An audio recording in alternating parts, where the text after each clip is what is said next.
अल्पवयीन मुलांकडून दुचाकी चोरीचे धक्कादायक प्रकार समोर आले आहेत।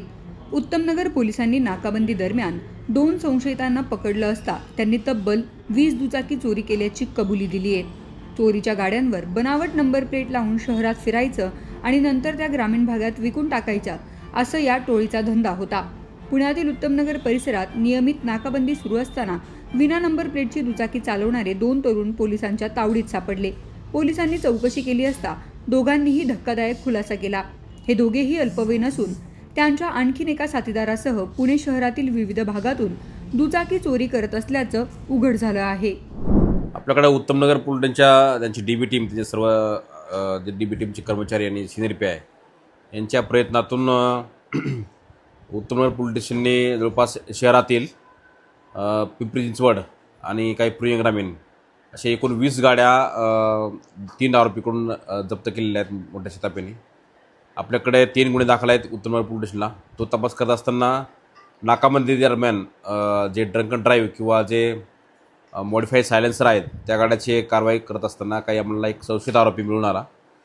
तर त्याच्यावर नंबर नव्हता, तर त्याला विचारपूस केली असता त्यांनी गुडवडीची उत्तर दिली। त्याला अजून चौकशी केली असता त्यांनी सांगितलं की अजून त्याच्यासोबत अजून 2 आरोपी आहेत। याचं नाव आहे गौरव, तो जो आहे मायनर आहे त्याचं नाव घेत नाही मी आता। दुसरा महेश राजपूत आहे आणि तिसरा अजून एक सचिन चाटे, हा अजून ताब्यात यायचा आहे। या दोन्ही आरोपीकडून आपल्याला अद्यापर्यंत 20 व्हेकल्स रिकवर झालेले आहेत। यातले 14 गुन्हे दाखल आहेत। बाकीचे ओनरचं 5 व्हेकल्सचं घ्यायचं काम सुरू आहे, ते लवकरच येतील। तो तिसरा आरोपी आहे सचिन चाटे, याला पण ताब्यात घेऊन त्याच्याकडून अजून काही मोटरसायकल निघतात का पूर्ण शहरामध्ये किंवा आसपासच्या एरियामध्ये, त्याचा पण सध्या तपास सुरू आहे। 2 आरोपी आपल्याकडे ताब्यात आहेत। त्यांचं PCR घेतलेलं 7 दिवसाची PCR घेतलेली आहे आणि बाकीचं रिकव्हरीचं काम सध्या सुरू आहे। गाड्या चोराच्या, दुसरीकडे नेऊन टाकायच्या आणि वापरायच्या, डिझेल पेट्रोल संपलं की परत सोडून द्यायच्या। फक्त मौज मजेसाठी चोरी करायची का विकायचे?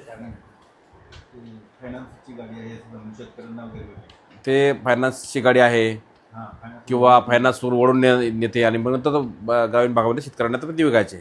आता ह्याच्यामध्ये बाकीच्या जे तपासाचा पुढचा भाग आहे, आता नक्की प्रत्येक व्हेकलचं नक्की त्यांनी कसे हे केलं आहे ते आपला डिटेल व्हेकल वाईज आपल्याला तपास पोलीस करत आहेत। हे सराईतच आहेत ना। आता 20 व्हेकल्स त्यांनी चोरी केलेले आहे आणि 14 गुन्ह्यात ते आरोपी निष्पन्न झालेले आहेत, तर ते सराईतच गुन्हेगार आहेत। फक्त गाड्या चोरायचे का आणखी काही चोरी करायच्या? अद्यापर्यंत गाड्यात चोऱ्याचं हे सध्या प्रकरण मिळालेलं आहे राजगड पोलीस स्टेशनला। तोच गाड्याचाच गुन्हा आहे, मोटरसायकल चोरीचा गुन्हा आहे। उत्तमनगर पोलिसांनी या प्रकरणात कारवाई करत आतापर्यंत चोरीला गेलेल्या तब्बल 20 दुचाकी जप्त केल्या आहेत। या प्रकरणात एका अल्पवयीन आरोपीला ताब्यात घेण्यात आलं आहे। या गुन्ह्यातील मुख्य आरोपी महेश राजपूत याला पोलिसांनी अटक केली आहे, तर सचिन चाटे हा आरोपी सध्या फरार असून त्याचा पोलिसांकडून शोध सुरू आहे। महेश राजपूत याच्यावर याआधीच तब्बल 14 गुन्हे दाखल असल्याची माहिती समोर आली आहे। अल्पवयीन मुलांकडून इतक्या मोठ्या प्रमाणात दुचाकी चोरीचे प्रकार समोर आल्याने पोलीसही सतर्क झाले आहेत। ग्रामीण भागात चोरीच्या गाड्या विकल्या जात असल्यामुळे या प्रकरणाचा तपास आणखीन वाढवण्यात आला आहे।